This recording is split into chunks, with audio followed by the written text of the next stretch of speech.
Number one choice timbalan presiden. Presiden pun boleh. Sebab presiden ahli parlimen.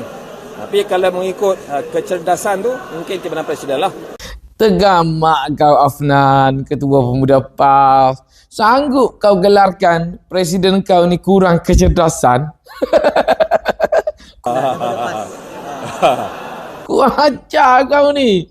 Hina ulama sendiri. Aduh, kalaulah presiden tu dah tahu kurang kecerdasan, pemuda patut desaklah letak jawatan, bagi dia rehat, bagi orang yang cerdas untuk jadi presiden PAS. Bukannya kamu masih lagi mengekalkan seorang presiden yang ternyata kurang kecerdasan. Number one choice timbalan presiden. Presiden pun boleh.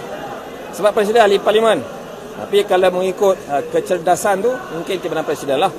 Macam mana nak pimpin parti kalau presiden tak cerdas? Kalau tak cergas, okey lagi.